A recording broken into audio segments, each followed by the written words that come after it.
merci. Je ne peux pas contredire aucun des interlocuteurs précédents. Je suis d'accord avec tout ce qu'ils ont dit. Ça, on peut sauter très vite parce qu'il vient d'être dit.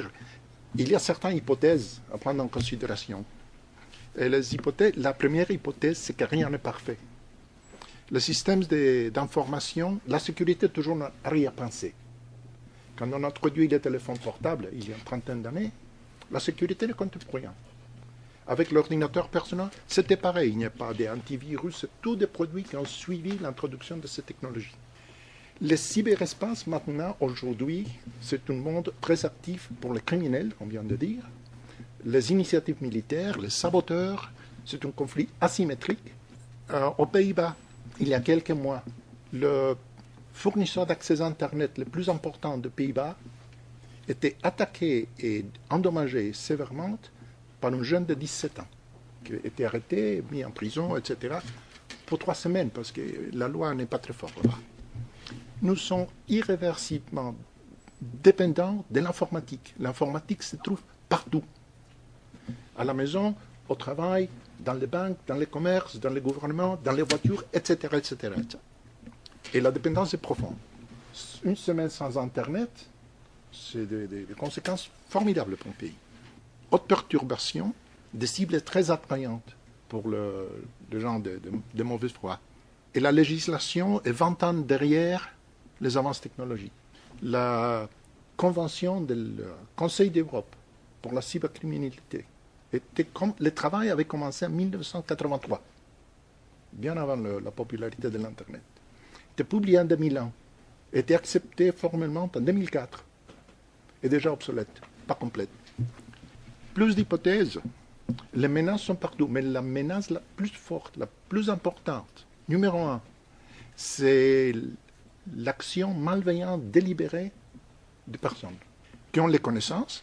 Je crois, du point de vue pratique, que les gens qui font les attaques sont mieux informés, plus compétentes et plus dévouées que les personnes qui travaillent pour la défense de cyberespace. Ils n'ont rien d'autre à faire. Ils peuvent jouer, ils peuvent développer ces choses, et dans l'organisation, soit les Nations Unies ou soit les privés, on se bat contre les sujets, les budgets, les ressources, la formation, toutes les activités de jour à jour, qui sont beaucoup plus complexes qu'une cyberattaque. La formation n'est pas suffisante. Les gens sont en général pas conscients des risques informatiques, à tous les niveaux. Au niveau des gouvernements, au niveau des cadres, au niveau des employés, et le public en général. On peut parler 3 jours sur ça. Et dans les délibérations de l'OTAN, qui sont en train d'établir un cadre pour la stratégie de protection informatique, ils ont identifié 5 domaines. La criminalité, on vient de parler, la cyberdéfense militaire, renseignement et contre-espionnage, les infrastructures critiques et la gouvernance de l'Internet. Ici, je crois que nous avons vu une vue d'ensemble de ces choses. Chaque de ces choses mérite une conférence de 3 jours. Alors, c'est un jeu très populaire, World of Warcraft. Et pourquoi est-ce que j'ai mis ça? Parce que la protection, la sécurité informatique, c'est comme un jeu qui, à mesure qu'on progresse, qu'on joue mieux, qu'on comprend le jeu devient plus difficile. Et le risque, la sécurité, la insécurité informatique d'aujourd'hui est beaucoup plus complexe que l'an dernier, qu'il y a 2 ans, il y a 3 ans. Si vous avez l'intérêt de regarder chacune de ces mots, Stuxnet, DQ, Anonymous, Botnet, etc., Wikipédia en français, toutes les bonnes explications, ce sont des choses assez innovatives qui arrivent inattendues, surprise, et tout le monde est une cible. Le Stuxnet, il est un logiciel malveillant qui est utilisé pour détruire physiquement le centrifuge d'enrichissement d'uranium à la plante de Natanz. Et le Shamoon a été utilisé il y a 3 mois pour attaquer le système administratif de Saudi Aramco. 30 000 ordinateurs étaient affectés en 20 minutes. Et la nature du problème, c'est qu'il y a des maillons faibles dans notre organisation pour la sécurité informatique. Et pour moi, comme pratiquante, comme auditeur, je vois que la gouvernance de la sécurité est la plus faible de tout. Parce que le dirigeant dit non, ça ne m'intéresse pas, je n'ai pas le temps de parler avec quelqu'un d'autre. Et il n'y a pas de stratégie organisative de l'organisation. Quels sont les aspects de la sécurité qu'il faut renforcer? Ce sont les ressources, les budgets, les priorités, les politiques, etc., etc., etc. Les maillons faibles suivants, pour moi, c'est les personnes. Parce que tout le monde va faire une chose bête un jour ou l'autre. Même sans mauvaise volonté. Hein. On est pressé, on ne savait pas, etc., etc., etc.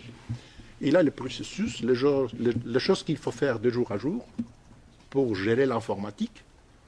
Je ne sais pas combien de serveurs il y a ici dans le Palais des Nations, mais plusieurs centaines. 5000 ordinateurs distribués par les câbles physiques, etc. Et il y a toujours des choses à faire tous les jours. Ce sont les processus.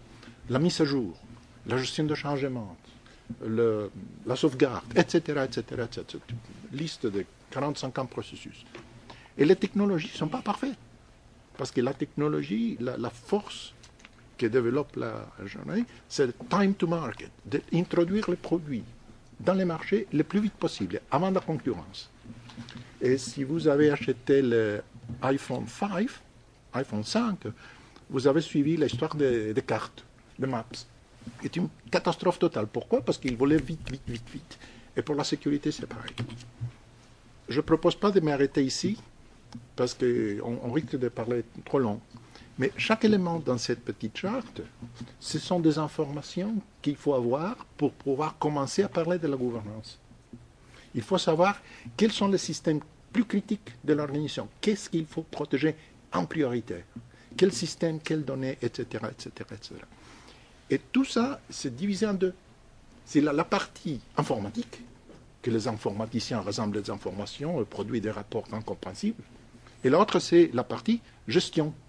La gestion des risques dans l'entreprise, la conformité avec la loi et la réglementation, la recommandation d'audit qui était ou n'était pas implémentée, etc. Mais ça, c'est la chose qui compte pour avoir de la sécurité. Il faut avoir une stratégie. Et la stratégie doit définir qu'est-ce qu'on considère comme assez bonne. Parce que 100% de sécurité, c'est impossible. Combien d'insécurité est tolérable pour l'entreprise? C'est différent pour l'entreprise d'aviation, pour la banque centrale. Pour chaque organisation, les définitions sont complètement différentes. Est-ce qu'on va externaliser les services informatiques? À qui? Quand? Est-ce qu'on le fait pour quelle raison? Manque de ressources techniques, manque de ressources financières. On fait des économies, on cherche, etc., etc., etc. Qui fait quoi? Quelles sont les responsabilités de chaque acteur? Pas toujours bien définies. Est-ce que votre directeur de sécurité informatique, est-ce que vous voulez que cette personne ait une certification professionnelle? Parce que ça existe. Oui ou non? Chaque réponse change la structure de la stratégie informatique d'une entreprise. Et en plus, il y a plein de ressources. Et pas seulement les ressources financières et humaines, mais il y a des consultants, il y a des experts, il y a des fournisseurs, il y a la formation. Sans ça, les choses ne marchent pas. Parce que cette technologie change, peut-être pas tous les jours, mais tous les mois. Il y a politique de sécurité. Ça, c'est permis, ça, c'est non permis. C'est interdit. C'est interdit de faire des pièces joints de la musique. C'est interdit de faire, etc., etc. C'est bien d'avoir la politique, mais si on ne peut pas la forcer, ça ne sert à rien. Comment est-ce que vous vous assurez que les choses sont bien faites? Parce qu'on peut dire, oui, nous avons le rapport de consultant, le rapport d'audit, on fait tout ça, mais est-ce qu'on le fait comme il faut? Et pour ça, il faut voir dans chaque domaine si on a la capacité de déterminer la qualité de la gestion de la sécurité informatique. Qu'est-ce qu'on fait? À la fin, il faut se préparer. Et la préparation fondamentale, numéro 1, c'est de bien identifier et gérer les vulnérabilités dans la gouvernance, dans le personnel, dans le processus, dans les technologies. C'est un projet énorme, mais il faut le faire. Le deuxième, c'est de savoir qui a besoin de formation, de conseils, de guides de comportement, etc., etc.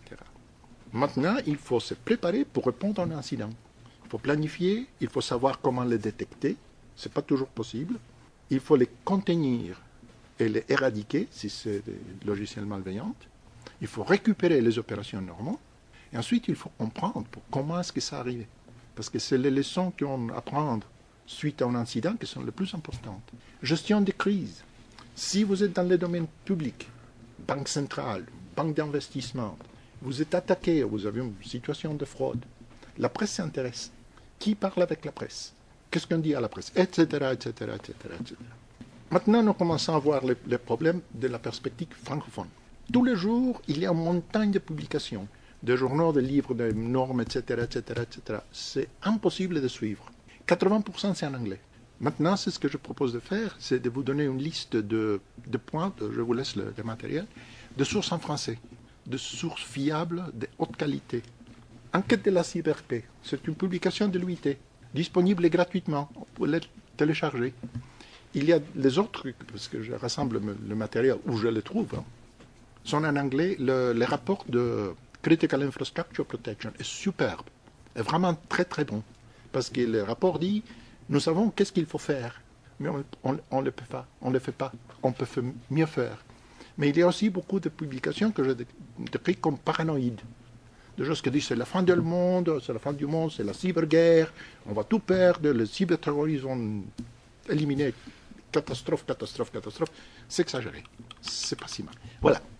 Le premier rapport, je ne m'arrête pas ici, vous avez le lien pour le télécharger. C'est un rapport écrit il y a quelques mois pour le Sénat français. Il parle de l'ANSSI, que c'est une agence formidable. C'est très intéressant, très facile à lire. 10 recommandations principales. Si vous lisez ces 10 recommandations, ça vous donne une très bonne idée de la perspective française pour la gestion de la sécurité informatique. Voilà le site de l'SSI, l'ANSSI. L'ANSSI vient de publier un guide pratique de 40 mesures de base pour renforcer la sécurité des entreprises et des personnes. Téléchargeable, gratuite. Je donne un exemplaire à l'UNIDIR si il y a de l'intérêt pour le partager. Mais c'est un document qui vraiment vaut la peine à lire. Et c'est récent. L'ECLUSIF, le club de la sécurité informatique de France. Le président est mon ami. C'est une organisation de professionnels qui organise des cours de formation, des conférences, distribution de documents. C'est vraiment très très bien. Et le frère ou sœur de cette organisation, c'est l'ECLUSIS, le club de la sécurité informatique de Suisse, francophone. Aussi de très très bonnes choses à trouver. Si vous pouvez contacter dans vos environnements les gens qui s'occupent de l'informatique, ce sont des sites assez utiles. L'Association française des auditeurs informatiques, ils ont pris la tâche de traduire en français les normes et les bonnes pratiques établies par la ISACA. ISACA, c'est une organisation internationale, Information Systems Audit and Control Association. Je suis membre depuis 12 ans. Produit des choses merveilleuses, très de qualité, toujours mis à jour, mais les produits en anglais.